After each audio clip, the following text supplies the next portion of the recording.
canal Diálogos em Educação, Escola e Coronavírus. Este espaço é dedicado ao diálogo, à troca de experiências e possibilidades para pensar a escola em meio à pandemia da Covid-19. Nosso intuito é compartilhar reflexões sobre a escola, essa instituição centenária que ocupa um papel importante no processo de educação formal. Convidamos pesquisadores e professores para que possam contribuir com o debate, lançando luz a cada novo vídeo para uma questão que consideramos significativa para o tema. No vídeo de hoje, nós contamos com a participação do professor André Brainer Farias, que é professor no programa de pós-graduação em Filosofia da Universidade de Caxias do Sul. E o tema abordado pelo professor André será o seguinte: há racismo na escola? O que a filosofia pode nos dizer sobre isso? André, muito obrigada por ter aceito o convite de estar aqui conosco nesse diálogo. E está lançado o desafio. Há racismo na escola, André? Bom dia, Cláudia. Muito obrigado pelo convite. Estou muito feliz de estar participando desse programa. Bom, já entrando no tema, sim, infelizmente, a resposta ainda é sim, né? Recentemente saiu o Atlas da Violência, né? Atualizado desse ano, com os dados de quem morre, de quantos morrem, né? O número de em várias perspectivas, né, dos atos de violência, e as pessoas pretas continuam morrendo muito mais, sendo muito mais assassinadas em todos os lugares do Brasil do que as pessoas brancas, né? Então isso para dar um sinal assim de como a gente ainda continua sendo um país racista, né? Estruturalmente racista. Eu concordo com o professor Silvio Almeida, né, que tem a tese do racismo estrutural, é um livro que eu recomendo bastante, e esses dados estatísticos não nos deixam enganar, né? E a gente vê isso, nós somos professores, e aqui esse é um canal assim mais voltado para quem é professor, né, para a vivência, né, de sala de aula, de universidade, de escola, de fato, sim, há racismo, né, porque basicamente porque a escola é um reflexo da sociedade, né? A escola é uma instituição que espelha a sociedade. E o racismo é basicamente um dispositivo de ordenamento social, né? Para trazer um pouco as ideias do Michel Foucault, que é um autor que eu gosto muito de ler, e que trabalha, né, dentro do quadro da biopolítica, esse conceito de racismo, né?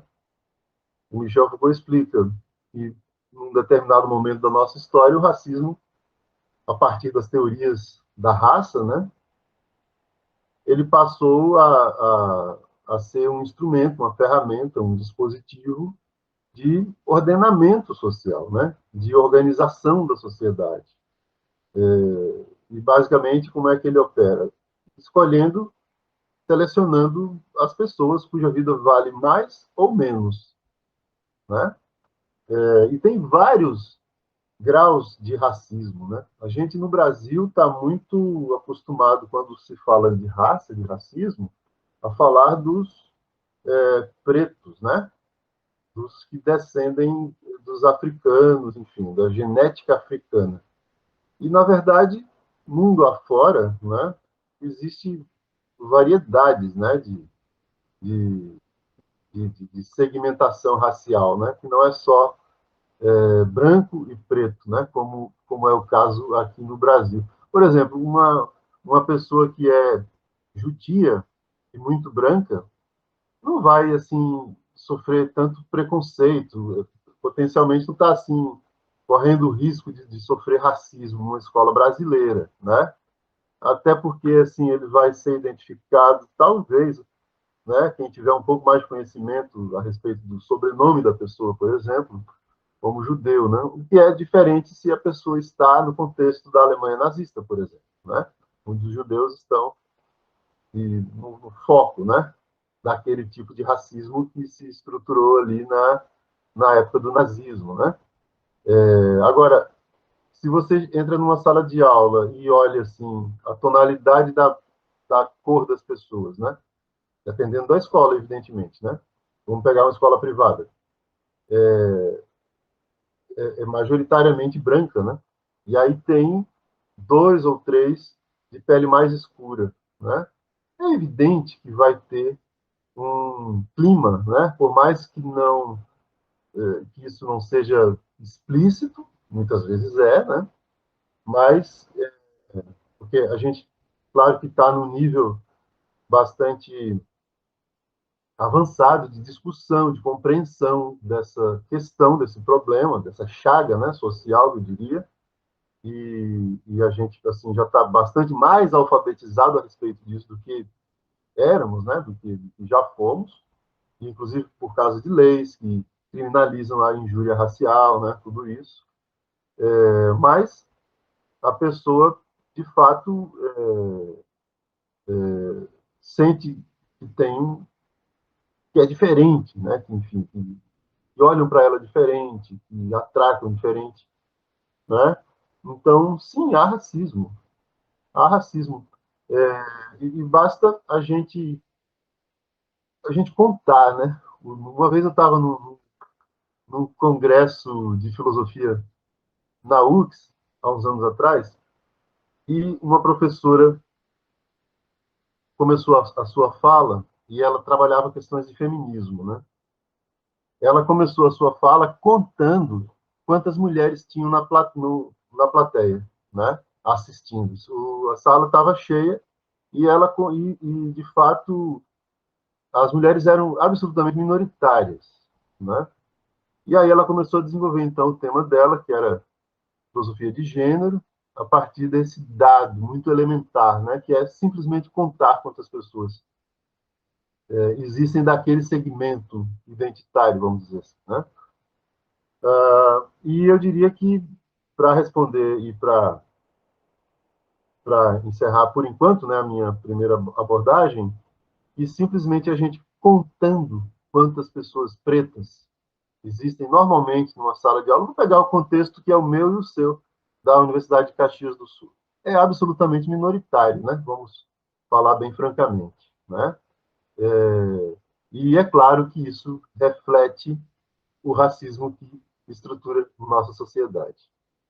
E nessa questão a gente pode contar quantos são os professores brancos, quantos são os professores pretos nas escolas públicas, nas escolas privadas, porque também a gente vai encontrar essa disparidade, né? Não só no lugar do aluno, mas também de quem ocupa o lugar de professor. Exatamente, exatamente. É realmente algo escandaloso, eu diria, né? Se a gente quiser fazer simplesmente uma análise matemática, estatística, né? De quantos pretos e brancos existem no Brasil, né? Do percentual de pessoas negras e brancas, autodeclaradas, enfim, a gente sabe que no Brasil a, o espectro assim, é bem variado, né? Não é que nem os norte-americanos, né? Que é uma coisa muito mais definida, né? No Brasil a gente tem uma complexidade muito maior com relação a isso, porque aqui houve muito mais mistura, né? E porque houve um trânsito assim de pessoas de vários lugares. O Brasil, de fato, é um caldeirão assim de etnias, de raças, enfim. Embora esse conceito de raça seja extremamente equivocado, né? Mas a nossa genética é muito variada, né? E, consequentemente, a tonalidade da pele, enfim. Mas, de fato, há uma quantidade muito maior de pretos na população brasileira do que nas representações de escolas, de professores, de alunos, né? A gente avança tanto em termos tecnológicos, né? A sociedade muda tanto nesse sentido, mas a gente parece não avançar em termos de relação, né? Relação um com o outro, a nossa relação com os outros. E isso se está bem colocado nessa questão que estamos debatendo. Como é que a filosofia nos ajuda a pensar isso, né? Ai, meu Deus, é uma questão que vem lá da época do Platão. E a gente continua tentando responder a essa questão, né? O Platão perguntava, num certo diálogo, se tem essa pergunta, não me lembro se é o Platão que. Não, Platão não fala nos diálogos, né? São os personagens ali da época, né? Ele nunca é um personagem do diálogo, mas tem uma pergunta num diálogo do Platão que é se é possível ensinar alguém a ser ético, né? Se é possível ensinar a ética. E, enfim, não a gente se envolve ainda com essa questão, né? Mesmo que a gente diga, sim, é possível, mas o fato é que as coisas, o mundo prático que a gente vê, que a gente testemunha, não diz a mesma coisa, né?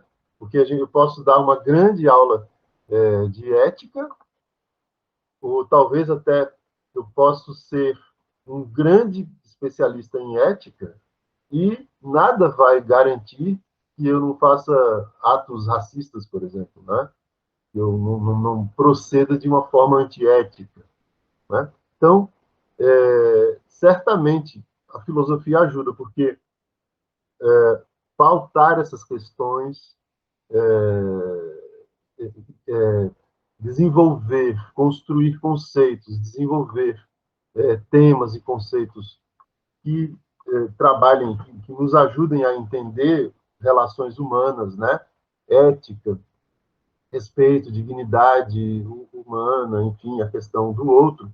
Certamente isso é uma coisa fundamental da qual não podemos abrir mão, né? Agora, eu creio, Cláudia, que essa pergunta ela não pode ser respondida assim de uma forma terminal, assim conclusiva. É algo que é um processo longo que continua, que tem altos e baixos, né? E responde muito aos anseios da sociedade, aos problemas que estamos vivendo, né? A gente está sempre tem que entender que a gente está sempre dentro de um determinado contexto, né? A gente vive hoje no Brasil um clima muito conservador, né?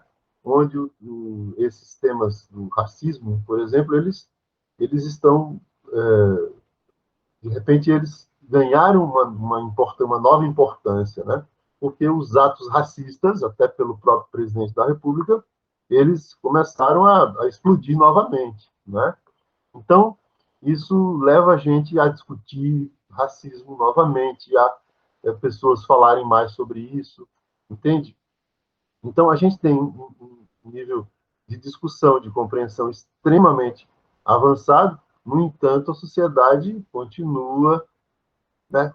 O Atlas da Violência é uma coisa terrível, né? Quer dizer, puxa vida, nesses anos todos não houve uma redução. Não, a gente continua do mesmo jeito, matando jovens pretos na periferia, né? Em todos os estados brasileiros. Agora, vamos dizer assim, naquele chavão, a luta segue, a luta continua. A gente precisa, não tem como abrir mão de nenhuma disciplina, né?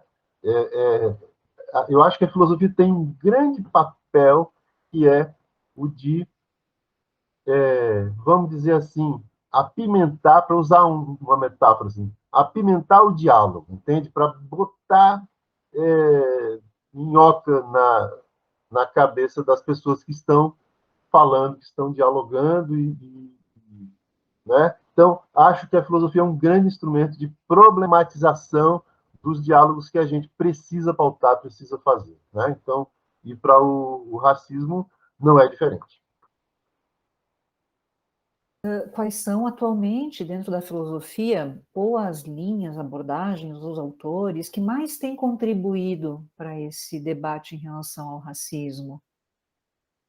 Sem dúvida, bom, eu citei aqui o Michel Foucault, a linha da biopolítica, para citar uma linha assim que é mais consolidada, vamos dizer assim, né? Que dentro dos autores mais recentes tem uma entrada mais comum, né? Nos departamentos, nos programas de pós-graduação, nas salas de aula. Agora, nessa linha, e é onde eu tenho trabalhado, os chamados autores da pós-colonialidade, né? Da teoria pós-colonial, e são esses autores do sul global, vamos dizer assim, né? Vamos dizer de uma maneira mais geral, apelando aí para geografia, eles estão majoritariamente no sul global, na África, na Ásia, na América Latina. Mas isso não quer dizer que seja uma corrente de pensamento do sul global, né? Isso tem que ficar bem claro, né? É apenas um tipo de abordagem que parte da condição de ter sido colônia, né? De ter passado por um processo de libertação colonial e de pensar a partir de certas referências que são da condição colonial. E o racismo é certamente central, porque o colonialismo foi um empreendimento, né, das metrópoles europeias que tinha no racismo, nas teorias raciais, um, o elemento chave, né, para tudo o que foi feito, né, de escravização, de violência, né, de submissão desses povos, né.